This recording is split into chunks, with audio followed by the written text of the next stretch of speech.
El narrador presenta La hija del gigante de hielo, de Robert Erving Howard. Un relato de Conan de Cimmeria. Narrado por José Manuel Serrano.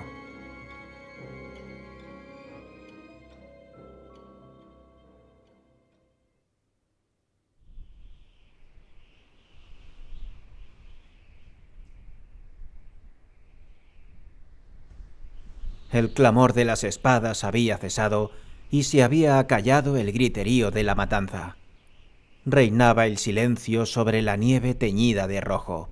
El sol pálido y lúgubre que brillaba con luz cegadora sobre los campos de hielo y las llanuras cubiertas de nieve arrancaba destellos de plata de coseletes destrozados y hojas rotas allí donde habían caído los muertos. Manos inertes esgrimían aún empuñaduras rotas.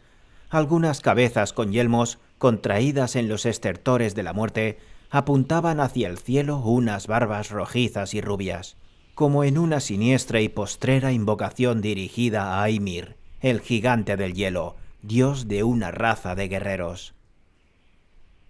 Entre montículos de nieve rojiza y cuerpos embutidos en cotas de malla, dos figuras se fulminaban con la mirada.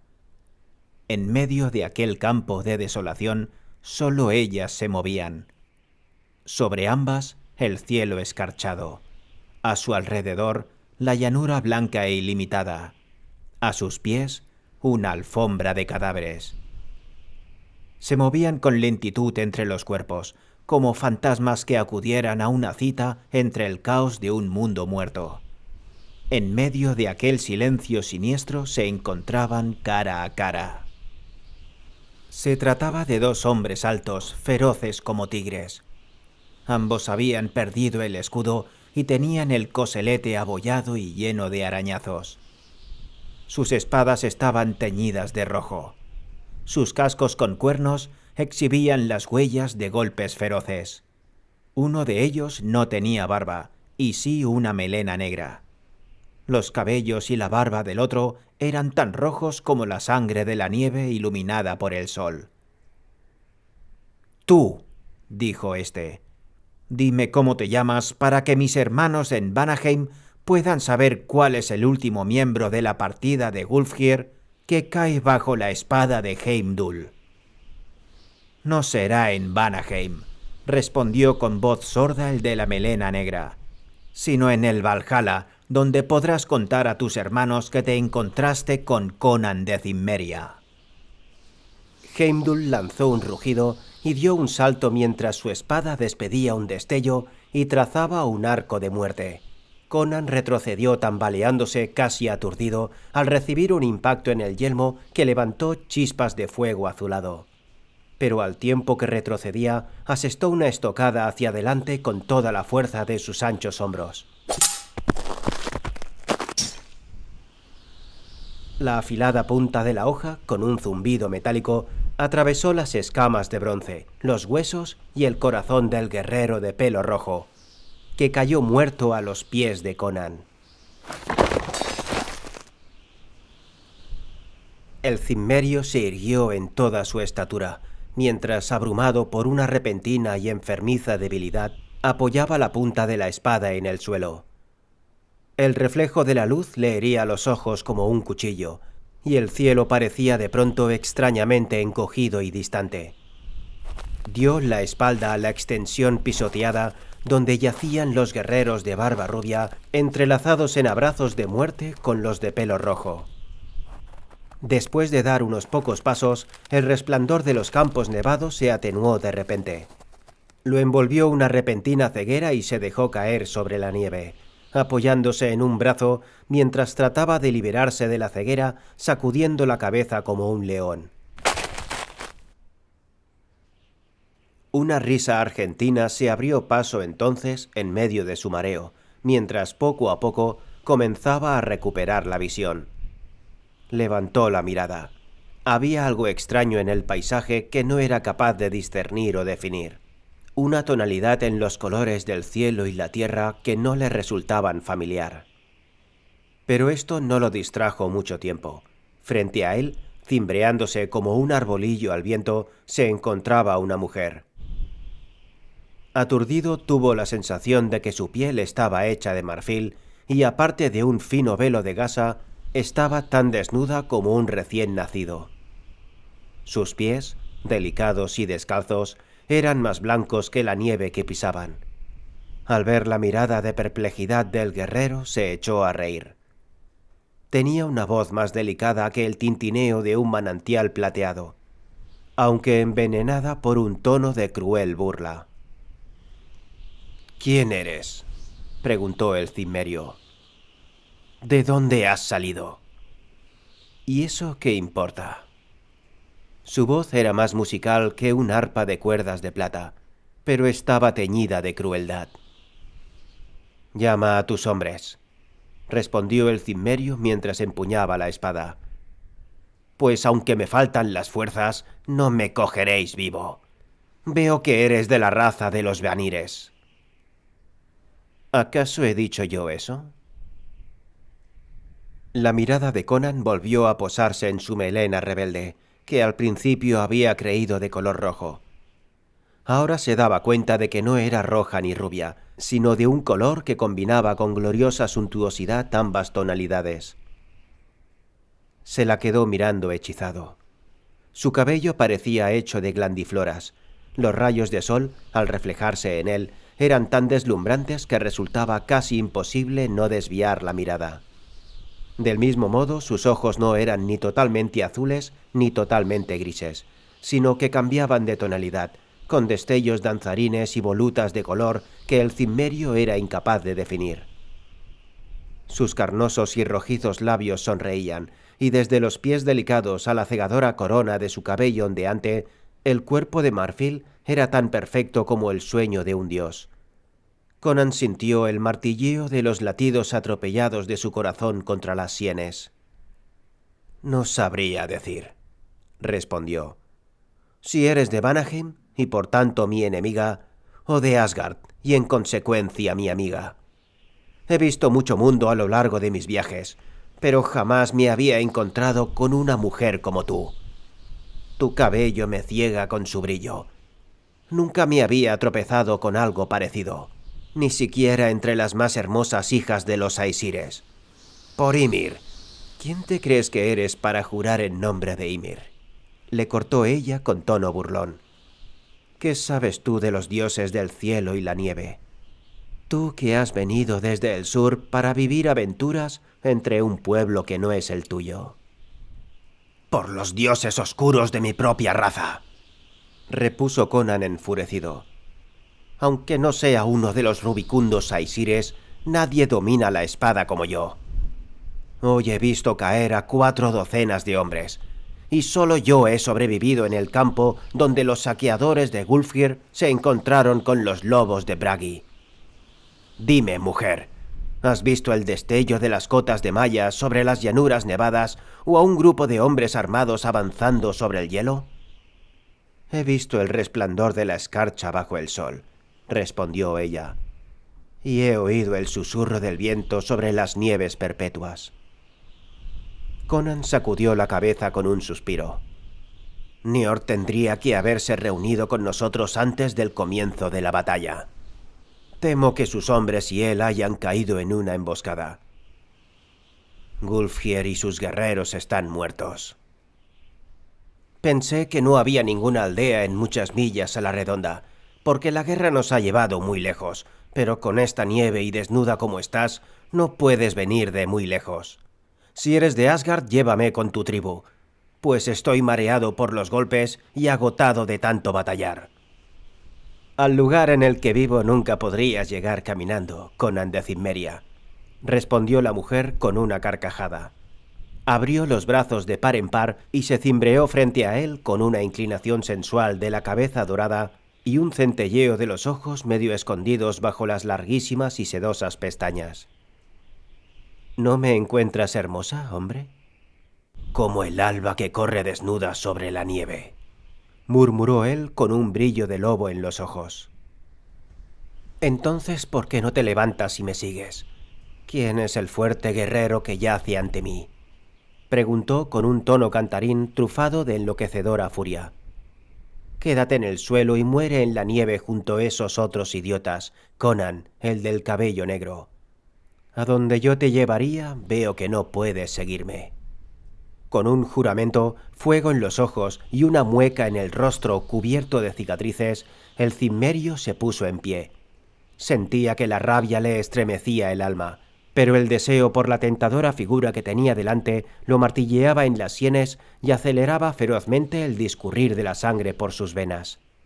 Una pasión tan ardiente como una agonía física llenaba todo su ser hasta tal punto que, en su mirada borrosa, la tierra y el cielo parecían haberse teñido de rojo.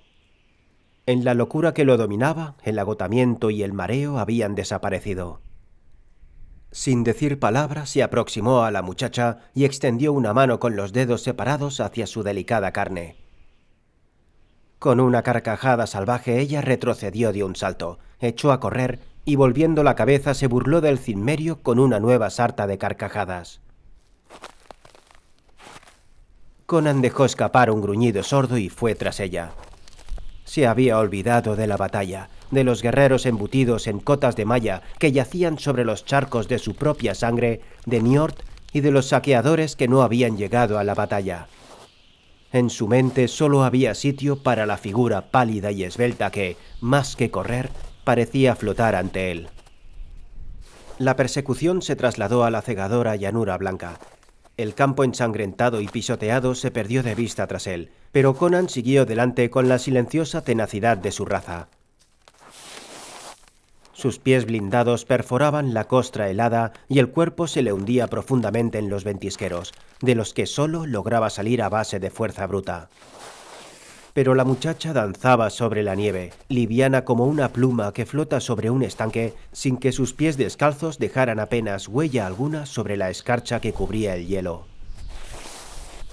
A pesar del fuego que corría por las venas de Conan, la mordedura del frío se abría paso a través de la cota de malla y la camisola forrada de piel.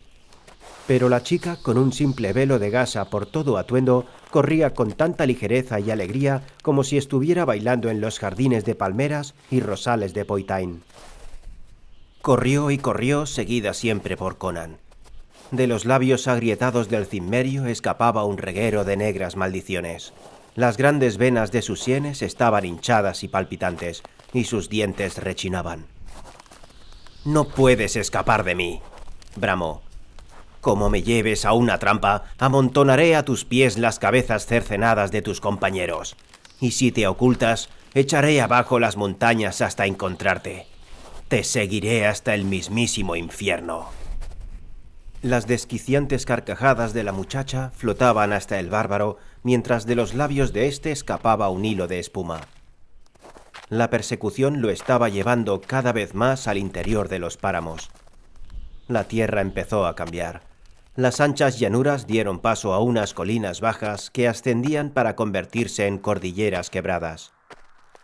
Al norte, muy lejos, Conan vislumbró unas montañas colosales, teñidas de azul por la distancia o de blanco por las nieves perpetuas. Encima de ellas resplandecían los ardientes rayos de la aurora boreal, abiertos en abanico hasta el cielo como aspas glaciales de luz fría y llameante, cambiantes de color, cada vez más grandes y brillantes. Sobre su cabeza los cielos brillaban y rielaban con extraños resplandores y luces. La nieve despedía destellos misteriosos, tan pronto de un azul gélido como de un carmesí glacial o un plateado helado. A través de un fulgurante reino encantado avanzaba Conan, penosamente pero sin descanso, por un laberinto cristalino en el que la única realidad era el cuerpo blanco que bailaba sobre la nieve, siempre un paso delante de él, siempre inalcanzable. Nada de todo esto le inspiraba la menor extrañeza, y tampoco se sorprendió al ver que aparecían dos figuras gigantescas para cortarle el paso. Las escamas de sus armaduras estaban teñidas de blanco por la escarcha. Sus cascos y hachas brillaban cubiertos de hielo. Sus cabellos parecían espolvoreados de nieve.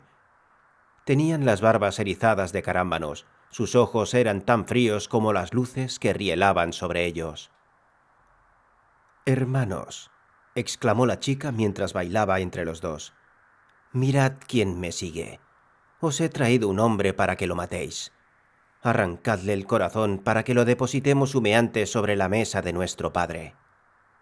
Los gigantes respondieron con unos rugidos que eran como el crujido de los icebergs en la costa helada, y levantaron las relucientes hachas, mientras el cimmerio, enloquecido de furia, se abalanzaba sobre ellos. Una hoja helada segó el aire frente a sus mismos ojos, cegándolo con su brillo, y Conan respondió con una estocada terrible que atravesó el muslo de su enemigo. Con un gemido, la víctima cayó al suelo mientras Conan rodaba sobre la nieve con el hombro izquierdo entumecido por un golpe del otro, que le habría costado la vida de no ser por la cota de malla. El gigante se alzó sobre él como un coloso tallado en hielo, recortado contra el cielo frío y brillante. Pero el hacha se hundió en la nieve y quedó profundamente clavada en la tierra, porque Conan se había apartado y ahora volvía a ponerse en pie de un salto. Con un rugido el gigante tiró del hacha para sacarla, pero al mismo tiempo que lo hacía, la espada de Conan cantó y cayó sobre él. La rodilla del gigante se dobló y su cuerpo entero se desplomó lentamente sobre la nieve, que comenzó a teñirse de rojo con la sangre que brotaba a borbotones de su cuerpo medio cercenado. Conan se volvió y vio que la chica, a cierta distancia de allí, observaba la escena con los ojos muy abiertos y expresión de profundo terror, sin que quedara en su rostro el menor rastro de aquella actitud burlona. El cimmerio profirió un grito salvaje mientras las gotas de sangre salían despedidas en todas direcciones desde la hoja de la espada, que la intensidad de su pasión hacía temblar en su mano. «Llama al resto de tus hermanos», gritó. «Daré de comer a los lobos con sus corazones. No puedes escapar de mí». Con un grito de terror, la muchacha dio media vuelta y echó a correr con paso veloz. Ya no se reía ni volvía la cabeza sobre los hombros blancos para burlarse de él.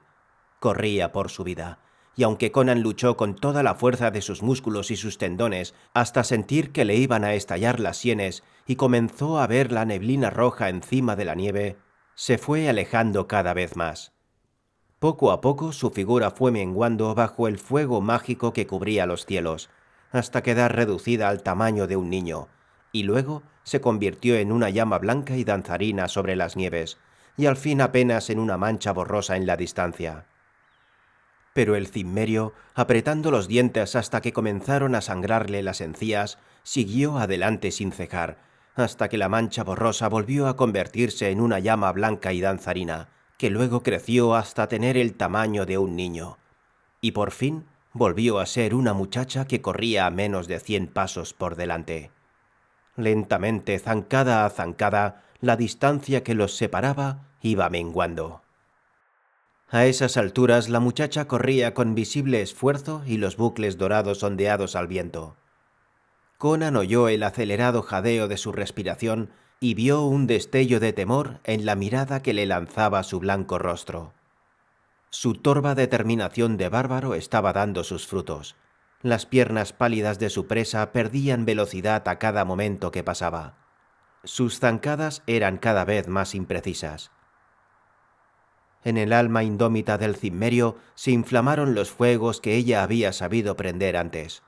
Con un rugido inhumano se abalanzó sobre la muchacha mientras ésta se revolvía, y con un grito de terror alargaba los brazos para mantenerlos a raya. La espada de Conan cayó sobre la nieve mientras el cimmerio estrechaba a la joven con todas sus fuerzas. El cuerpo esbelto de la muchacha se dobló hacia atrás, tratando de escapar de sus brazos de acero con frenética desesperación. El cabello dorado, arremolinado alrededor de su rostro, cegaba a Conan con su resplandor, pero la sensación del cuerpo delicado que se debatía entre sus brazos blindados solo logró inflamar todavía más su ciega pasión. Sus fuertes dedos se hundieron profundamente en la carne suave, una carne que era fría como el hielo. Era como si la mujer a la que abrazaba no estuviera hecha de carne y hueso, sino de hielo llameante. Ella sacudía la cabeza de un lado a otro tratando de esquivar los feroces besos que le amorataban los labios rojos y carnosos. «Estás tan fría como la nieve», murmuró Conan sumido en una especie de aturdimiento. «Te voy a calentar con el fuego de mi propia sangre». Con un chillido y una sacudida desesperada, la muchacha logró escapar de entre sus brazos, dejando en su huida su delicado atuendo de gasa. Se puso en pie como impulsada por un resorte y lo miró con los mechones dorados en salvaje desorden, el pálido pecho alborotado y los bellos ojos ardiendo de terror. Durante un instante Conan quedó paralizado, asombrado por la estampa de su terrible belleza recortada contra la nieve. Y en aquel instante, la muchacha levantó los brazos hacia las luces que brillaban en el cielo sobre ella y exclamó con una voz que repicaría eternamente en los oídos de Conan a partir de entonces: «Ymir, padre mío, sálvame». Mientras Conan daba un salto hacia ella con los brazos abiertos para atraparla de nuevo, una erupción de furia estremeció los cielos con un rugido que era como el desplome de una montaña.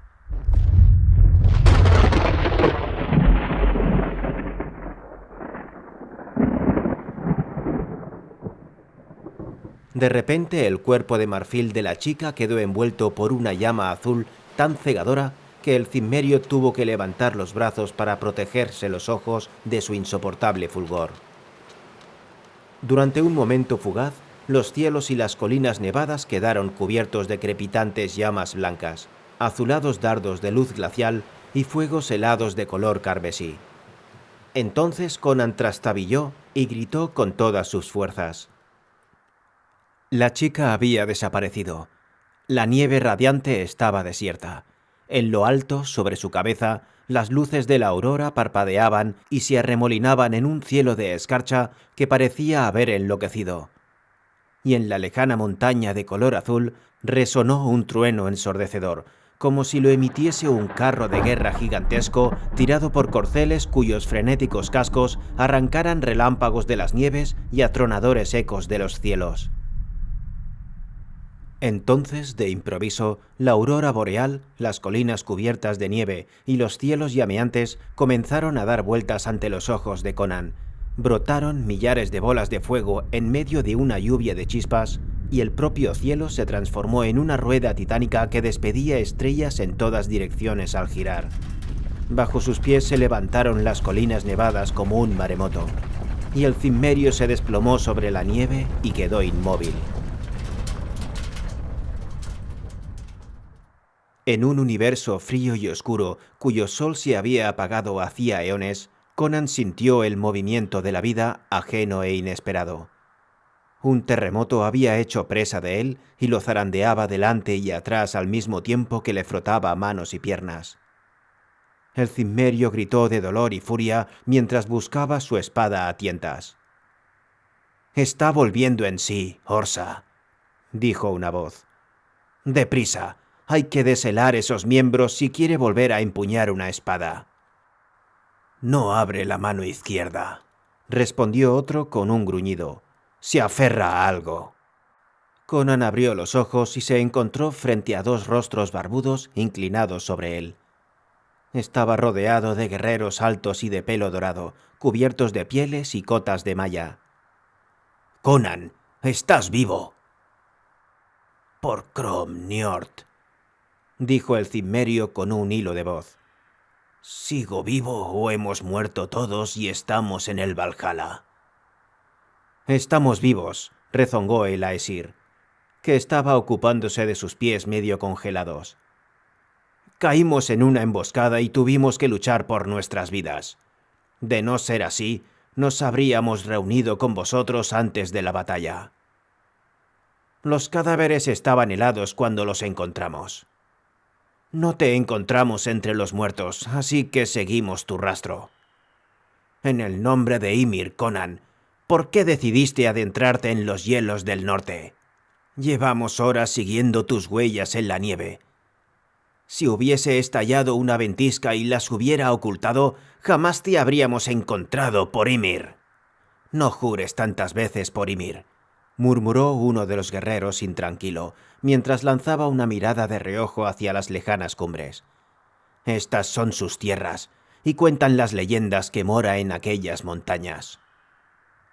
«Vi a una mujer», respondió Conan confuso. «Nos encontramos con los hombres de Bragi en las llanuras. No sé cuánto tiempo luchamos. Solo yo sobreviví. Estaba aturdido y débil. La tierra que se extendía ante mí se me antojaba un sueño. Solo ahora me parece estar viendo el mundo natural que reconozco. Esa mujer se me acercó y me provocó. Era tan hermosa como una llama congelada salida del infierno. Una extraña locura se apoderó de mí al mirarla y me olvidé del resto del mundo. La seguí. ¿No habéis visto sus huellas? ¿Y a los gigantes que maté en la nieve? Njord sacudió la cabeza. No hemos visto más huellas en la nieve que las tuyas, Conan. Pues puede que me haya vuelto loco entonces, dijo el cimmerio con tono de duda. Te aseguro que no pareces más real que la bruja de cabellos dorados que huyó desnuda de mí sobre la nieve. Y sin embargo se esfumó entre mis dedos, transformada en llamas de hielo. Está delirando, susurró un guerrero. Nada de eso, exclamó un anciano que los observaba con ojos abiertos y mirada de asombro. Era Atali, hija de Ymir, el gigante del hielo. Acude a los campos de los muertos para exhibirse sin pudor ante los hombres que agonizan. Yo mismo pude verla de joven cuando estuve a punto de morir en el sangriento campo de Volraven. Caminaba entre los muertos en la nieve, desnuda y resplandeciente como el marfil, con unos cabellos dorados que brillaban con insoportable intensidad a la luz de la luna. Aullé como un perro agonizante allí tendido porque no pude seguirla ni siquiera arrastrándome. Atrae a los hombres de los campos de batalla a los páramos para que los maten sus hermanos, los gigantes del hielo, que luego depositan sus corazones humeantes sobre la mesa de Ymir. El cimmerio ha visto a Atali, la hija del gigante del hielo. «Bah», respondió Orsa con un gruñido. Al viejo Gorm no le funciona bien la cabeza desde que recibió un golpe de espada cuando era joven. Conan deliraba después de la batalla. Mirad la abolladura de su casco. Cualquiera de esos golpes puede haberle sacudido la mollera. Lo que siguió a los páramos no era otra cosa que una alucinación. ¿Qué sabe él de Atali? Puede que tengas razón, murmuró Conan. La verdad es que fue todo muy extraño. Por Crom. Se interrumpió a mitad de frase con la mirada clavada en el objeto que aferraba aún en su mano izquierda. Los demás se quedaron boquiabiertos al ver lo que había en ella. Una prenda de gasa tan fina y delicada que no podía haber salido de ninguna rueca humana.